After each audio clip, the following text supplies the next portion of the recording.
everybody, welcome back to Screen Stars and welcome to another PlayStation 4 review. Today's review is for Twin Mirror. Now this game is brought to us by Bandai Namco and it is essentially a narrative, story heavy adventure game. Very much in the same vein as a Telltale game or a David Cage game, or even there are elements of like the Sherlock Holmes detective games.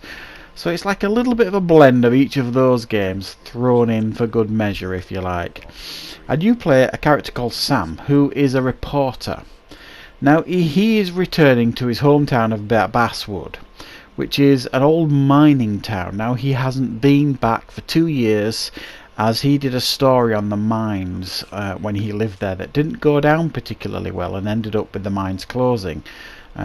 His relationship to his girlfriend at the time ended and he ended up moving away. 2 years later he's coming back to attend the funeral of his friend Nick, a fellow reporter who has recently died in a car crash. When he gets to Basswood, there are those there that think the crash is suspicious and they ask Sam to investigate. So the game essentially revolves around you investigating the town and clues, trying to figure out why your friend has been killed, what he was in connection to, all in the while talking to locals and trying to solve the case.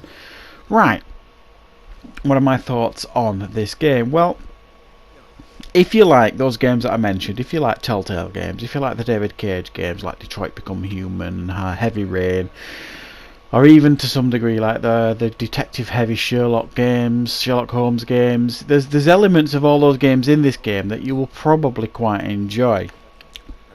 The biggest problem with this game, I certainly found, was its fairly dull story. It almost felt like a middling, middle of the road like TV pilot for some kind of TV show.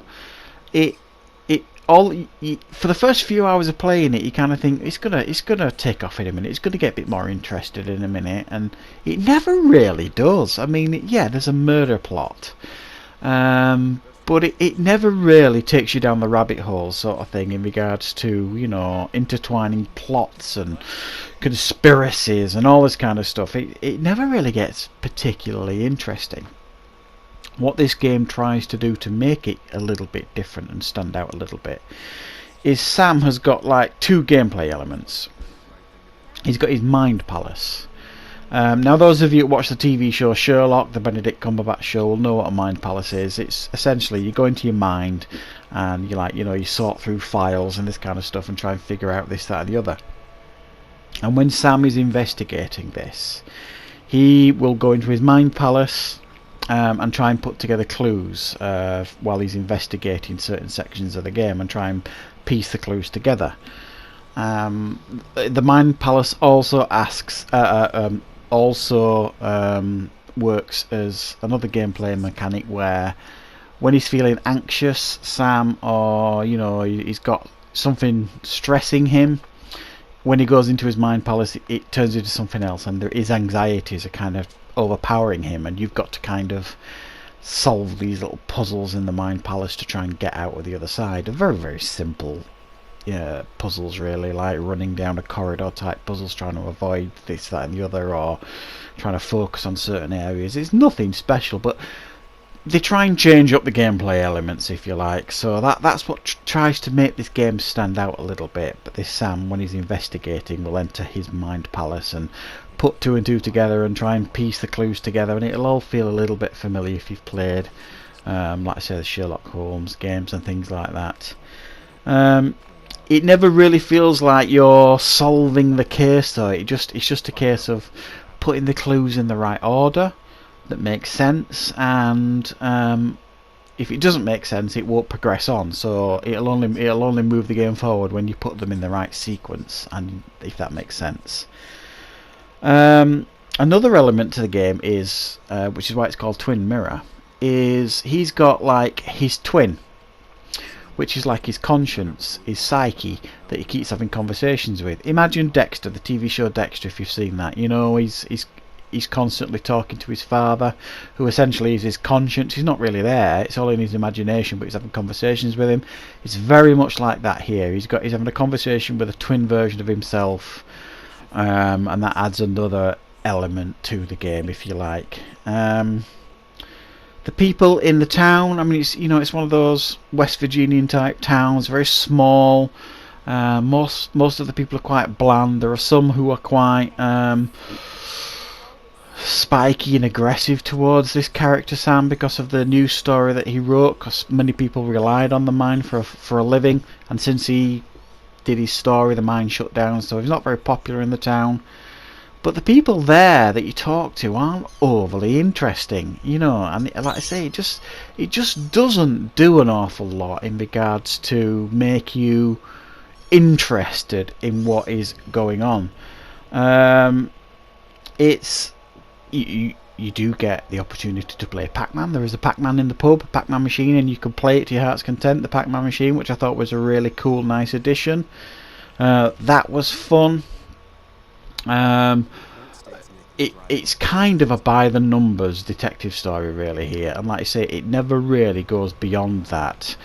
So you'll find yourself going from scene to scene, sometimes wandering around aimlessly, and I found myself doing this a few times, trying to find these clues in the environment.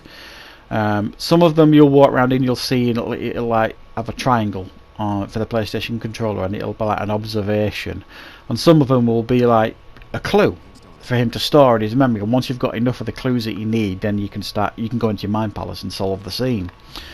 But you'll find much of your playtime here on these scenes is wandering around trying to find these clues, and you'll find yourself going in circles. I did 2 or 3 times on the scene. Some of them are fairly easy to find the clues, and others are a little bit of a nightmare. On one of them I even had to go on YouTube because I was just stuck on the scene. I could not find the final clue, and it was getting really, really frustrating. So I had to go on YouTube to try and find where that clue was.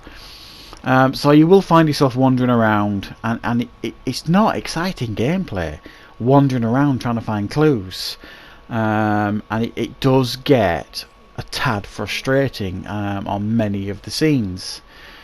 The conversations, like I said, might work quite well in a middling drama on a TV pilot, but it doesn't particularly work well on a game. Some of them are just like quite dull conversations about past relationships and things like that, and Sam exploring his past in Basswood and interactions with the residents of this small town, and quite a lot of it feels like filler. So it's a difficult game to summarise really. I think it looks good. I think the game certainly looks good, apart from some of the animations are a bit stiff in the faces, and the lip syncing and the audio doesn't match the what they're saying on screen quite a lot. But the environments, and I think the figures, the models of the characters look, I think, pretty good, and some of the environments I think look really quite beautiful. But you can't get away from the dull story really, I think, which is what drags it down. The Mind Palace stuff does make it a little bit more interesting, but it never really elevates itself to a really fun, interesting mystery type game, whodunit type game. It's a fairly run-of-the-mill by the numbers type game. So I'm going to give this one a 7 out of 10. It's not a bad game, but I think many of you out there might find it a little bit of a dull game. So yeah, that is my review for Twin Mirror. I hope you liked it. Hope you found it useful. Thanks for watching, and I will be back very soon with more reviews on Screen Stars.